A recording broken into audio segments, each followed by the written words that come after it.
नमस्कार दोस्तों। हमारे साथ सुरेश कुमार जी के साथ हम चर्चाएं करते हैं जैसलमेर की। और आज हम जैसलमेर के बारे में एक ऐसी बात बताने जा रहे हैं। देखिए, ये जैसलमेर एक रेगिस्तानी इलाका है और यहाँ पर जीवन यापन करना बड़ा ही कठिन है, लेकिन यहाँ पर लोग जीवन यापन बड़े ही शानदार तरीके से करते हैं और बहुत मतलब यूँ कहें कि बड़े सुखी लोग हैं। यहाँ पर आत्मसंतुष्टि के साथ, खुशी के साथ यहाँ जीते हैं। कारण क्या है? इस रेगिस्तान में ना तो ज़्यादा पानी बारिश होती है, ना ज़्यादा खेती है, ना कोई फैक्ट्रियाँ हैं, ना रोजगार के ज़्यादा साधन। फिर भी यहाँ के लोग बड़े संपन्न हैं, सुखी हैं। कारण हम सुरेश कुमार जी से आपसे जानते हैं। सुरेश कुमार जी, जैसलमेर की सामाजिक व्यवस्थाएं किस प्रकार से यहाँ का व्यक्ति सुखी रहता है, थोड़ा सा आप उस पर प्रकाश डालिए। मित्रों, शामिर जी ने बात की है हमारी सामाजिक व्यवस्थाएं। तो हमारी जो सामाजिक व्यवस्थाएं हैं श्याम जी, उसको शायद ही कोई पहुंच पाएगा। हमारी सामाजिक व्यवस्थाएं, हमारा ताना बाना हमारे पूर्वजों ने इस तरह से हमें बना करके दिया है कि हम एक दूसरे में इस तरह से जुड़ चुके हैं, जैसे एक पेड़ की जो जड़ें होती है वो ज़मीन में जिस तरह से जकड़ जाती है, उस तरह से हमारा सामाजिक ताना बाना है। मित्रों, मैं एक छोटी सी बात बताऊं।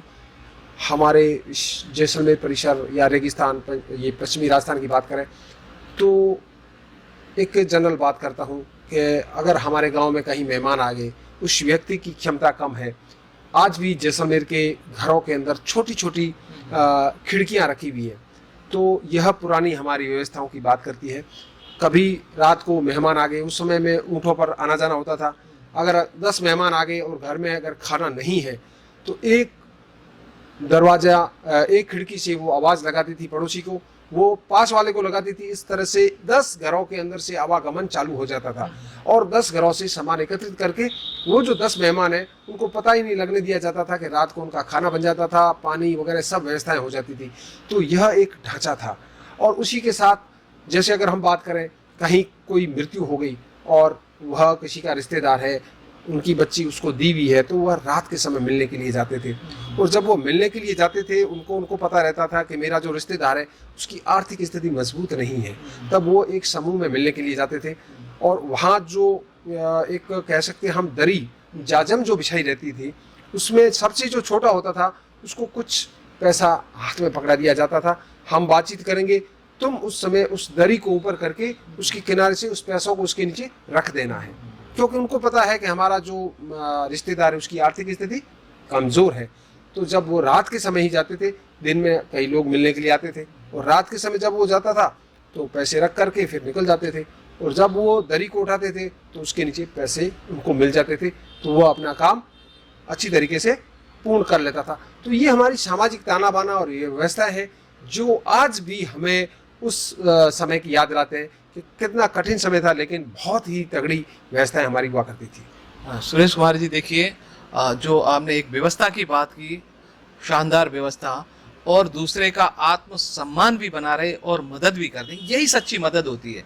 4 लोगों को दिखाकर पैसा देकर उसको बेइज्जत करना, ये किसी प्रकार की मदद नहीं होती है। तो ये जैसलमेर में ऐसी व्यवस्था है, आज भी चलती है गांव में, और भी कई व्यवस्था हैं। सुरेश कुमार जी, जो आपने कहा कि घर के पीछे खिड़की बनाई जाती थी, मैंने जब कुलधरा गया था तो काफ़ी पर्यटक जो आते हैं वो पूछते हैं कि इसका क्या रीज़न था। तो आज भी मैंने वो उसका उदाहरण जो दिया, मैंने घरों के अंदर पुराने घरों में थी और मैंने देखी भी है। वो उनका देखो रीजन की बात कर रहे हैं, यानी कि उसका कारण, उसके कारण अनेकों हैं दोस्तों।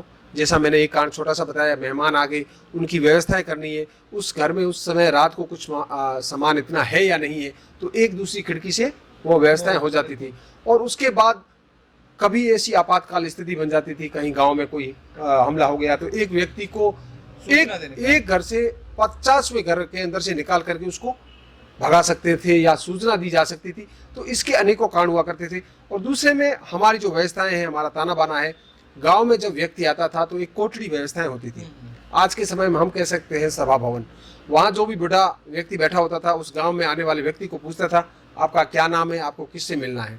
वह अगर किसी से पैसे मांगने के लिए आया है तो उसको वहीं बैठा दिया जाता था, उस व्यक्ति को बुलाया जाता था। अगर वो कहीं उसका रिश्तेदार है तो उसके साथ एक व्यक्ति को दे करके उसके घर तक पहुंचाया जाता था।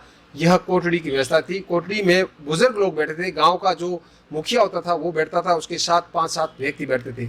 और अगर कुछ ज़्यादा लोग आ गए हैं किसी कारण से, या कहीं जा रहे थे और वहाँ आ गए हैं, रात का समय हो गया है, तब प्रत्येक घर से चारपाइयाँ, बिस्तर आना, सभी के लिए खाना आना, यानी कि एक ही समय में हर घर से खाना भी आ जाएगा और बिस्तर भी आ जाएंगे, चारपाइयाँ आ जाएगी और 20 लोग उनकी सेवा में भी आ जाएंगे। तो यह ताना बाना आज भी हमारे गांव में विद्यमान है। चूँकि अब आधुनिक युग है, उसमें थोड़ा कमी हो गई है, लेकिन आज भी हमारी सामाजिक व्यवस्थाओं का ताना बाना बहुत मजबूत है। आज भी आपको कोठड़ियाँ, गाँव में जो दामाद आता है उसके लिए रहने की व्यवस्था होना, गाँव के प्रत्येक व्यक्ति से परिचित करवाना, ये व्यवस्थाएं आज भी हमारी सामाजिक ताना बाना कायम है। और कारण ये है कि इन व्यवस्थाओं में कमी इसलिए आती जा रही है दोस्तों, आजकल टेंट हाउसेज खुल गए, आदमी की संपन्नता बढ़ गई, पैसा भी। तो दोस्तों, अभी आप देख रहे थे वॉइस ऑफ जैसलमेर। ऐसी और भी वीडियोस देखने के लिए आप सब्सक्राइब कीजिए हमारे चैनल वॉइस ऑफ जैसलमेर।